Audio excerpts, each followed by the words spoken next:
The ice moon was dying. Everything was white and cold, and nothing moved except the wind. Commander Vexthor walked through the frozen wasteland, his dark scales covered in frost. He was Kryn, one of the most dangerous species in the galaxy. His people were hunters, warriors, predators. They had ruled their part of space for thousands of years. Vexthor was investigating a crash site. A human transport ship had fallen from the sky 3 days ago. His scanner said there were no life signs. He was only here to collect data and leave. That was his mission, simple and clean. But when he reached the wreckage, something beeped on his scanner. A heat signature, very faint, almost nothing. It was coming from under a large piece of broken metal. Vexthor stopped. His training told him to ignore it. Humans had many colonies. One dead human meant nothing in the big picture. The Kryn did not waste time on rescue missions for other species. They were predators, not caretakers. But curiosity made him move forward. He grabbed the metal with his powerful arms and lifted it away. Underneath was a small survival pod cracked open and filled with ice. Inside the pod was a human child. She was tiny, maybe 5 years old by human standards. Her skin was pale blue from the cold. Her lips had no color. She wore a torn jacket that was too thin for this frozen world. She should have been dead hours ago. The child opened her eyes. They were brown and very large. She looked up at Vexthor, at his 8 feet tall body, his sharp claws, his 4 glowing eyes, his teeth designed to tear meat. Every species in the galaxy feared the Kryn. Children screamed when they saw images of his kind. This child did not scream. She lifted one small hand toward him. Her fingers were shaking from the cold. Her voice was barely a whisper. Please, cold. Vexthor stood frozen, not from the temperature, but from something he did not understand. The child was not afraid. She was asking him for help, trusting him. A TR warrior, a predator. His tactical computer gave him options. Leave her, report the death, continue mission, all logical choices. Instead, Vexthor removed his thermal cloak. It was designed for his body, far too large for the child. He wrapped her in it anyway, bundling her up until only her face showed. She was so light when he picked her up. Like holding air, he carried her back to his scout ship. His vessel was small, designed for one Kryn soldier. It had weapons, shields, sensors, but no medical equipment for humans. Vexthor set the temperature higher and placed the child in his command chair. The seat was too big for her. She looked even smaller there. He found raciones de nutrientes in the emergency supplies. Humans could eat them. He mixed one with water and gave it to her. She drank slowly, her hands still shaking. Thank you, she whispered. Vexthor checked the transport ship's data logs. The vessel was called El Lucero del Alba. It carried 200 colonists heading to El Borde Exterior. A asteroid hit them without warning. The ship broke apart. Everyone died in the crash or in the cold afterward. Everyone except this one child. Her name was Sofia Reyes, 5 years and 7 months old. Father Javier Reyes, engineer. Mother Isabel Reyes, teacher. Both listed as deceased. No other family on the ship. She had relatives somewhere on a planet called Nueva Tierra. Sofia fell asleep wrapped in his cloak. Her breathing was steady now. Color was returning to her face. She would survive. Vexthor plotted a course to the nearest human outpost. 3 days of travel, he would deliver her there and continue his mission. It was the logical choice, the right choice. But as he watched the child sleep, curled up in his chair, something felt different inside him. The Kryn did not feel attachment. They did not form bonds with especie presa. They did not save children just because they could. Yet here she was. Vexthor told himself it was simply protocol. The Kryn had treaties with humanity. This was honoring those treaties, nothing more. But deep down, he knew that was not true. Something had changed the moment that small hand reached out to him, something he did not have words for yet. He sat at the secondary console and began the journey. Behind him, Sofia made a small sound in her sleep, not a cry, something peaceful, safe. Vexthor's claws retracted slowly. For the first time in his military career, he felt something other than duty. He felt responsible. The ship moved through the darkness of space, carrying a predator and the child he should have left behind. Neither of them knew that this simple act of mercy would change everything, that fleets would move and laws would be questioned, that two species would come to understand each other in a way they never had before. all because one warrior could not walk away from a small hand reaching out in trust. The stars passed by the viewport. Sophia slept. Vexthor kept watch, and in the cold emptiness of space, something new began to grow, something that would soon be tested in ways neither of them could imagine. The journey had only just started. Part 2. Sophia woke up 12 hours later. She sat up in the big chair and looked around the ship with wide eyes. Everything was new and strange. The walls were dark metal, the lights were dim, strange symbols covered the control panels. Nothing looked human. Then she saw Vexthor at the main console. She should have been scared. He was huge and alien and dangerous looking, but she remembered him lifting the metal, wrapping her in warmth, saving her life. "Where are we?" she asked. "In space," Vexthor replied without turning. "Traveling to a human station. You will be safe there." "What about my mom and dad?" Vexthor went still. He had not wanted this conversation yet. But the child deserved truth. "The ship crash was very bad," he said carefully. "Many humans died. I am sorry." Sophia was quiet for a long moment. When she spoke again, her voice was small. "Are they gone?" Yes, she did not cry. Not yet. She was still too shocked, too confused. The tears would come later. For now, she just sat in the big chair and looked at her hands. "I have relatives on Nueva Tierra," she said quietly. "Tia Carmen and Tio Mateo, they have a farm. We will contact them when we reach the station," Vexthor promised. The hours passed. Sophia explored the small ship slowly. She touched the walls with curious fingers. She looked at the star maps on the screens even though she could not read the cringe symbols. She asked questions about everything. What does this button do? It controls the air filters. And this screen engine status. Why is everything so dark? Kryn eyes see differently than human eyes. We prefer less light. Sophia nodded like this made perfect sense. She pointed at his claws. "Are those sharp?" "Very sharp. Do they hurt?" "Only if I want them to." She reached out and carefully touched one claw with her finger. Vexthor stayed very still. The claw was harder than metal and sharper than any blade. It could cut through armor, but Sophia touched it gently like she was petting a cat. "Cool," she said. By the second day, Sophia talked more. She told Vexthor about her life before the crash, about her home on the colony ship, about her father teaching her how machines worked, about her mother showing her pictures of alien plants, about the games she played with other children, about the dog they planned to get when they reached their new home. Vexthor listened. He did not know why he listened so carefully. Kryn warriors did not care about the small details of especie presa lives, but he found himself wanting to know everything about this small human. "What's your world like?" Sophia asked, cold and dark. "Very different from human worlds. Do you have family?" "I have a brother. His name is Zekor. He is a war master in the Kryn fleet. Are you close?" Vexthor considered. "We were raised together, trained together. But Kryn do not bond like humans bond. We respect strength. We follow duty." "That sounds lonely."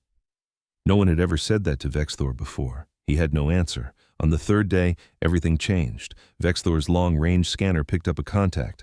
A big ship, very big. His display identified it as a Kryn battlecruiser. His blood went cold when he saw the identification code. It was his brother's ship. The communication channel opened. Zethor's voice filled the cabin. "Scout Vexthor, you are ordered to dock immediately. Our intelligence shows you have a human juvenile aboard. This violates the separation protocols. Deliver the human for termination." Sophia looked up at Vexthor. She did not understand the Kryn language, but she understood the tone. Something was very wrong. "What's happening?" she asked. Vexthor's mind raced. The separation protocols were ancient law. Crave especie presa. They did not form attachments. They did not show mercy. He had broken all these rules, and the punishment was death for both of them. His brother would kill Sophia. Not because Zethor was cruel, but because it was the law. Because Kryn followed the law without question. Vexthor looked at the small human girl sitting in his chair. She trusted him. She had reached out her hand to him when she was dying. She had touched his claws without fear. She had called his world lonely. And maybe she was right. He made a choice. "Negative," he told his brother. "The human is under my protection." Silence on the channel. Then Zethor spoke again, his voice hard. "You would defy our laws for a prey creature. I would defy any law that demands I kill a child I saved. Then you are a traitor, and traitors die." The channel closed. The battlecruiser began moving toward them. Weapon systems powered up on Vexthor's scanner. Sophia's eyes were very wide now. "Are they going to hurt us?" Vexthor activated his ship's engines. "Hold on tight, Sophia. We are going to run. Can we outrun them?" "No, but I will try anyway." He pushed the engines to maximum. The scout ship jumped forward, racing away from the massive cruiser. But the larger ship was faster. It was gaining on them. Sophia grabbed the sides of the chair as the ship shook. Alarms started beeping everywhere. "I'm scared," she said. "I know, I'm sorry. Don't be sorry. You're trying to save me again." Vexthor's hands moved across the controls. He plotted a course toward an asteroid field ahead. It was dangerous, but it was their only chance. The big cruiser could not follow them through the tight spaces between the rocks. "Listen carefully," Vexthor said. "When I tell you, press that red button on your armrest. It will activate your safety restraints." "Okay, and Sophia, yes. Whatever happens, know that saving you was the right choice." "I do not regret it." Sophia smiled at him. Even scared and facing death, she smiled. "I don't regret meeting you either." Then, Vexthor dove into the asteroid field and everything became chaos and danger and speed. Behind them, the battlecruiser deployed smaller ships to follow. The hunt had begun. But something had changed in Vexthor. He was no longer just following duty. He was no longer just a soldier. He was something more now. He was a protector, and he would not let them take Sophia without a fight. Part 3. The asteroid field was like flying through a storm of rocks. Some were small as a fist. Others were big as buildings. They spun through space in random patterns, crashing into each other, breaking apart. It was one of the most dangerous places a ship could go. Vexthor flew straight into it. His hands moved fast across the controls. The scout ship twisted left, then right, then up. A massive asteroid passed so close that Sophia could see the ice crystals on its surface through the viewport. She pressed the red button like he told her. Metal restraints locked around her body, holding her safe in the chair. "How many ships are chasing us?" she asked. Her voice shook, but she did not scream. 6 hunter drones, small automated fighters. "Very fast," Vexthor checked his scanner. "And my brother's cruiser is waiting outside the field." An alarm shrieked. Vexthor pulled hard on the controls. A plasma bolt streaked past them so close that it heated the hull. One of the drones had gotten a shot off. "They're shooting at us," Sophia said. "Yes, hold on." Vexthor spun the ship in a move that should have been impossible for a vessel this size. He flew between 2 asteroids that were almost touching. The gap was barely wider than his ship. 3 drones tried to follow. 2 crashed into the rocks. The third made it through, but smashed into another asteroid seconds later. 3 down, 3 to go. Zethor's voice came over the communication channel again. "You cannot escape, brother. Your ship is damaged. Your fuel is limited. Surrender the human, and I will show mercy to you. Your mercy means her death." Vexthor shot back. "She is prey. We do not bond with a special pressure. This is our way. Perhaps our way is wrong." Silence. Then Zethor spoke again, and this time he sounded genuinely confused. "What has this human done to you?" Vexthor looked back at Sophia. She was scared but brave. She trusted him completely. A small prey creature trusting a predator to save her life. "She reminded me that strength without compassion is just cruelty," Vexthor said. 2 more drones fired. Their shots hit an asteroid that exploded into thousands of pieces. Vexthor flew through the debris cloud, using it as cover. His shield sparked and groaned from the impacts. Warning lights flashed red across his console. Sophia watched the chaos outside. Then she looked at the navigation display beside her chair. She could not read Kryn's symbols, but she understood maps.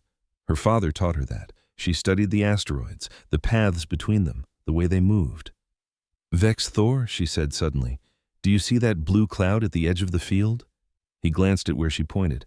There was indeed a nebula nearby, its gases glowing faintly. "Yes, what about it? My mom taught me about nebulas. They mess up sensors, right? Make it hard to see things." Vexthor's eyes widened. The child was right. A nebula would hide them completely, but reaching it meant flying through the densest part of the asteroid field. "It's very dangerous," he said. "More dangerous than getting shot." He almost laughed. "No, you are right. Another plasma bolt hit their shields. The ship shook hard. Sophia gripped her armrest but did not cry out. Vexthor changed course, diving deeper into the asteroid field. The remaining 3 drones followed. They were getting closer. Their targeting systems were better than his in these tight spaces.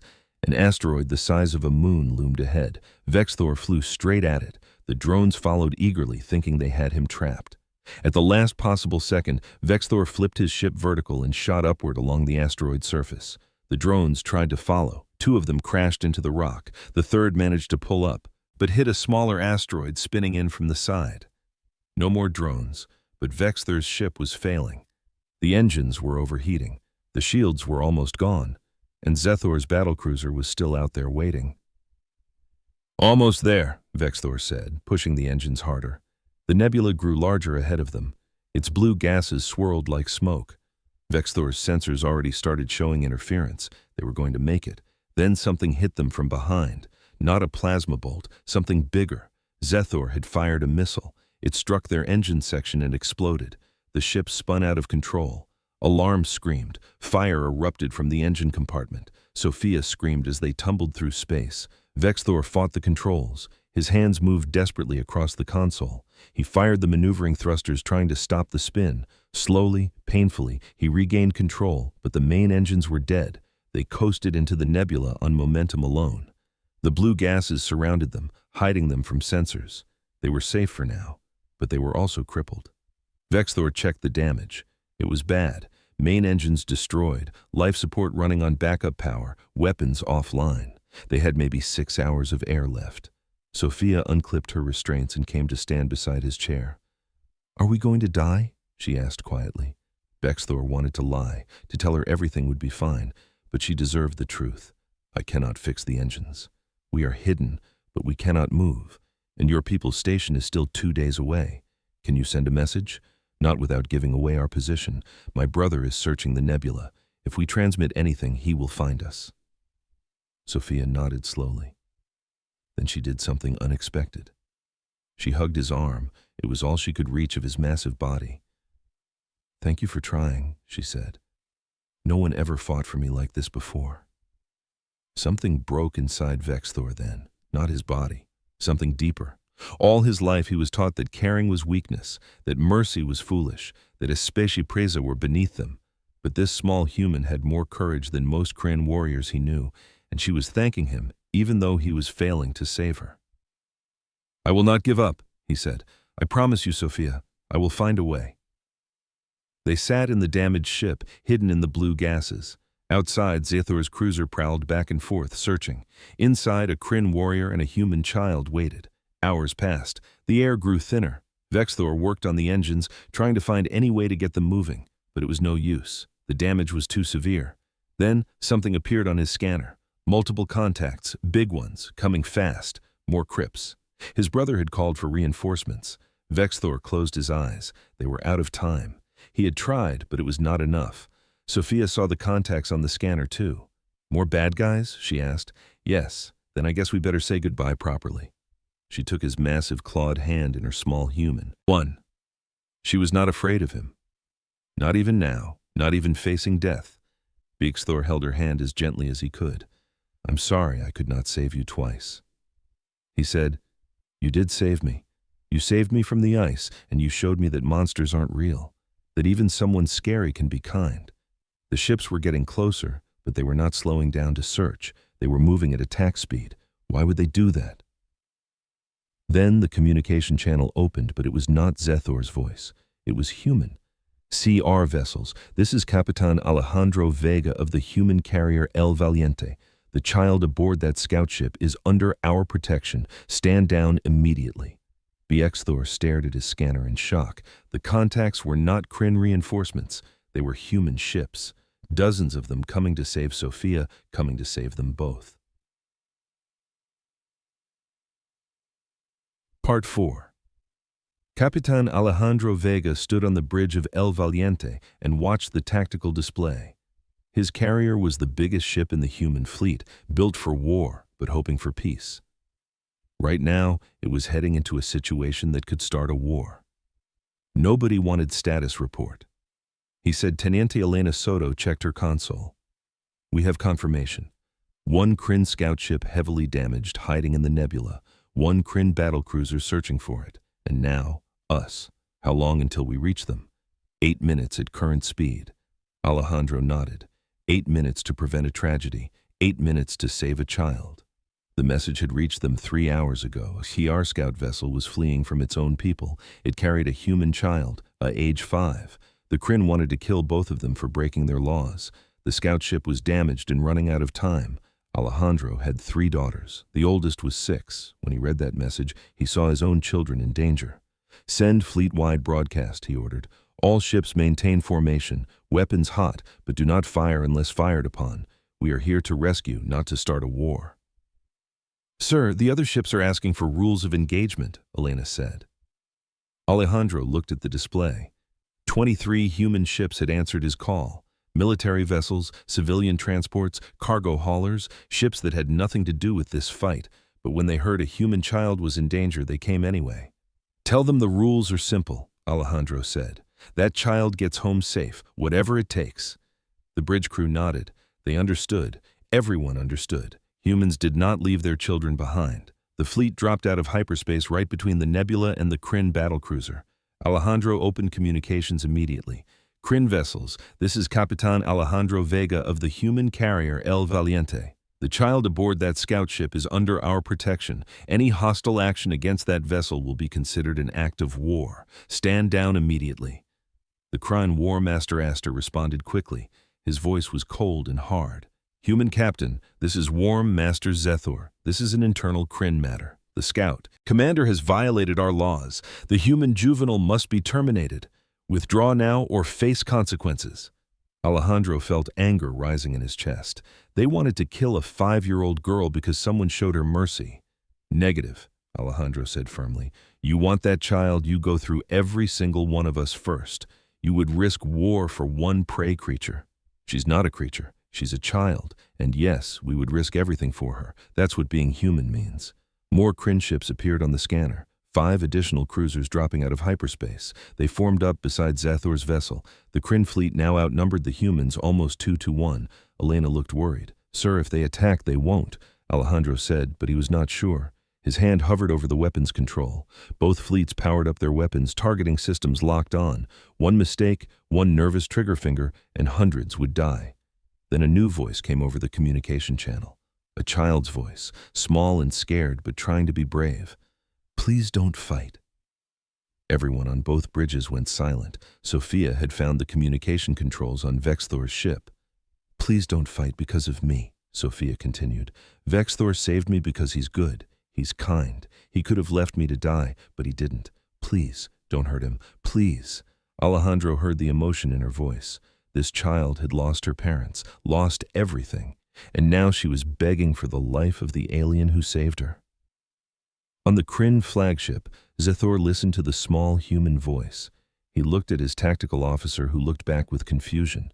This was not how a spaceship presa behaved. They did not defend predators. They feared them. The human cub defends you, brother, Vexthor said over the channel to Vexthor. From the damaged scout ship, Vexthor responded. I told you attachment was weakness. Perhaps I was wrong. Perhaps caring for another is the greatest strength of all. Vexthor was silent. He thought about his own life, about the cold efficiency of Kryn society, about the laws that made them strong, but also made them alone. He looked at his crew, all following orders without question, without feeling. Was that strength, or was it emptiness? He looked at his scanner. 23 human ships. Not all of them were military. Some were cargo vessels, civilian transports, ships that had no weapons. They came anyway. For one child. Why would you die for one cub? Vexthor asked Capitan Vega. Alejandro thought about his daughters, about the way they hugged him when he came home, about their laughter and their tears and their complete trust that he would always protect them. Because she's precious, Alejandro said simply. Because every child is precious. Because if we won't stand up for them, then what kind of people are we? Vexthor processed this.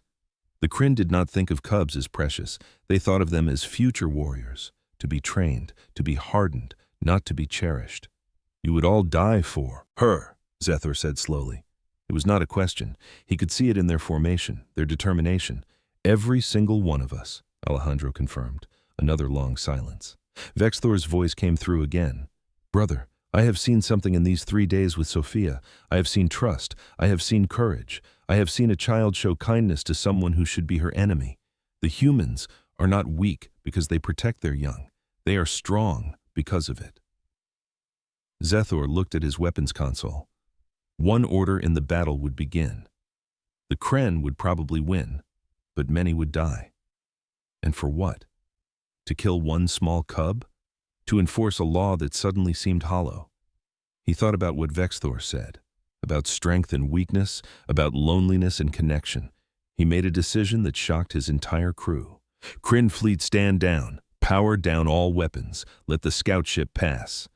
His tactical officer turned sharply. War Master, the law demands. I know what the law demands, Vexthor said, but I'm beginning to question if our laws are wise. These humans would die for one child. My own brother would die to protect her. That is not weakness. He opened a channel to Vexthor.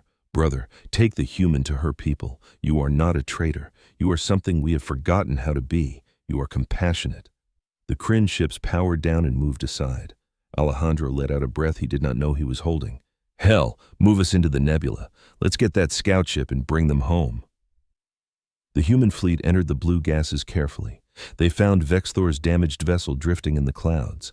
It had no power, no engines, barely any air left. Tractor beam. Bring them in, Alejandro ordered. El Valiente's powerful beam locked onto the small scout ship and pulled it gently into the carrier's hangar bay. Medical teams were already waiting. When the scout ship's door opened, Vexthor stepped out, carrying Sophia in his arms. She was wrapped in his thermal cloak, looking tiny and fragile against his massive frame. The human stared. The Kryn stared back. For a moment, nobody moved. Then Sophia smiled and waved at them. Hi, thank you for coming to save us. The tension broke. The medical team rushed forward. Alejandro walked up to Vexthor. Is she okay? Alejandro asked. She is well, scared, but brave, very brave. Alejandro looked up at the towering Kryn warrior. You risked everything for her. She reached out her hand to me, Vexthor said simply. How could I not? Alejandro smiled. You're welcome on any human ship any time. Anyone who protects our children is family to us. Vexthor nodded slowly. Family. The Kryn had no word for that concept, but maybe it was time they learned. Part 5. The medical bay was bright and clean. Too bright for Vexthor's eyes, but he stayed anyway. He stood by the doorway while human doctors checked Sophia over. They were gentle with her, speaking in soft voices, making her laugh even though she had been through so much. One doctor looked over at Vexthor. She's going to be fine. Cold exposure and malnutrition, but nothing permanent. She's a tough kid. I know, Vexthor said. She is very brave. Sophia finished her exam and ran over to him. She hugged his leg again, which seemed to be her favorite thing to do. They said, I can have helado, she announced. Do you want some? Kryn, do not eat frozen human desserts, Vexthor replied. You should try it anyway. It's really good. Capitan Alejandro Vega entered the medical bay. Sophia, we contacted your aunt and uncle on Nueva Tierra. They're coming to get you. Should be here in 2 days. Sophia nodded. She looked sad and happy at the same time. Sad because her parents were gone. Happy because she was going somewhere safe. Can Vexthor stay with me until they come? She asked. Alejandro looked at the massive Kryn warrior. If he wants to, I would like that, Vexthor said. Over the next 2 days, something interesting happened. Vexthor became famous. News of his actions spread through human space like fire. A Kryn warrior who defied his own people to save a human child, who risked death to protect someone weaker, who chose mercy over law. Humans everywhere wanted to hear the story. They called him a hero. They sent messages of thanks. Children drew pictures of him carrying Sophia through the ice. Vexthor did not understand the attention. He had only done what felt right, but Sophia understood. You showed everyone that being different doesn't mean being enemies, she explained. You're a bridge. Vexthor came to El Valiente on the 2nd day. He asked to speak with his brother privately. They met in an observation room overlooking the stars. The High Command is confused, Vexthor said. They do not know what to do with you. You broke our laws, but the humans love you, and war with humanity would be costly. I did not do this for fame, Vexthor replied. I did it because leaving her was wrong. Yes, I'm beginning to understand that. Zethor was quiet for a moment.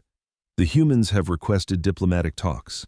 They want to discuss family structures, child protection, cultural exchange, things we never considered before. Will you go? I will lead the delegation and I want you there. You understand them now. You understand what it means to care. Vexthor looked out at the stars. I understand that we have been alone for a long time. We called it strength, but maybe it was just fear. Fear of what? Fear of being hurt, fear of losing something precious, fear of feeling anything at all. Thor nodded slowly. The humans feel all those fears, but they connect anyway. They love anyway. They protect each other anyway. Yes, perhaps there is strength in that. The brothers stood together in silence, looking at the infinite darkness outside. For the first time in their lives, they did not feel like warriors following orders. They felt like people learning something new. Sophia's aunt and uncle arrived on schedule. Tia Carmen was a tall woman with kind eyes. Tio Mateo was gentle and quiet. They both cried when they saw Sophia. They hugged her for a long time. But before they took her away, Sophia insisted on saying goodbye to Vexthor properly. They met in the hangar bay where his repaired scout ship waited. The valiant engineers had fixed it for free. For the hero, they said.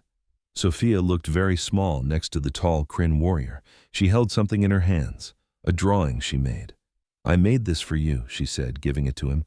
It showed two figures holding hands, one tall with claws and scales, one small with a big smile.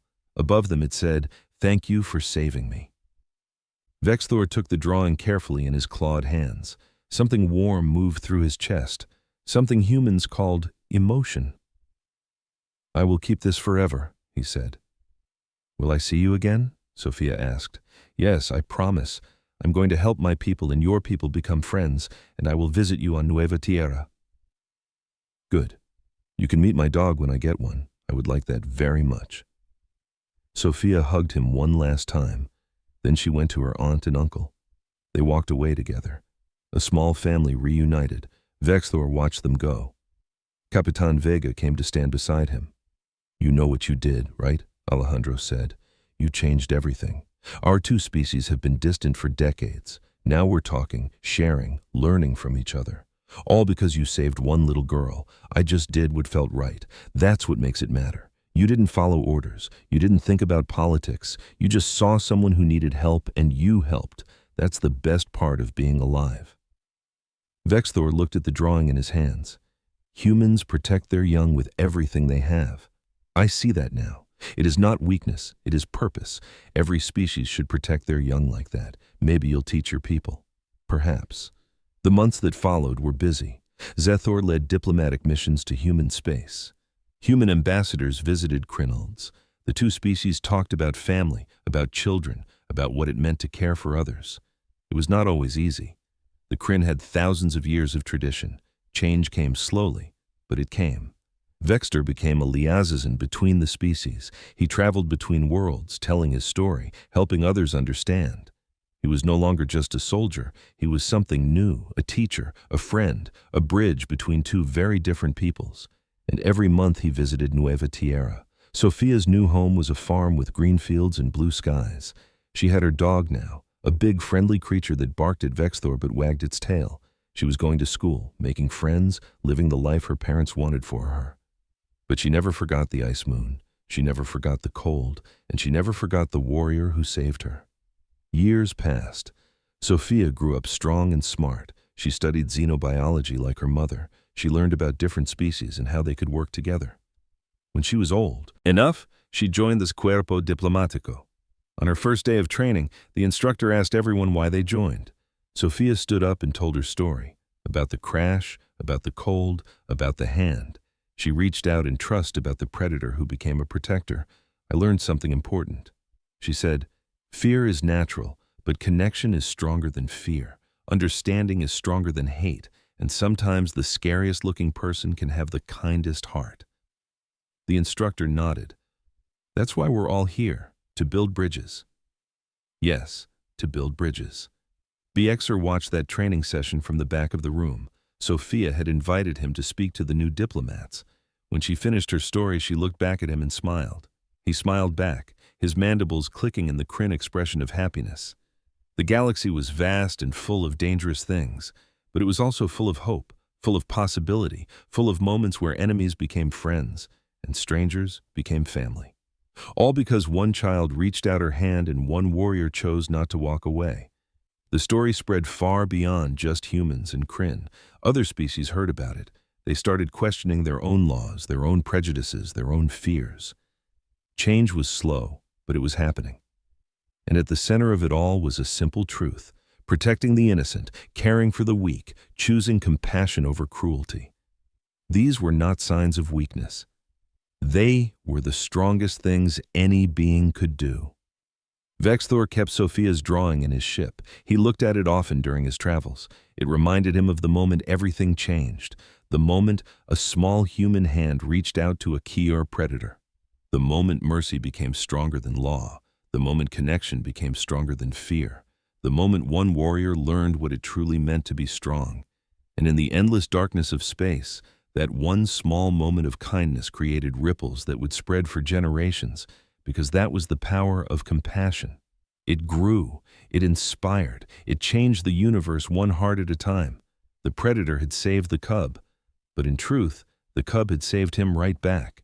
She saved him from a life without meaning, without connection, without love. And that was the most important lesson of all.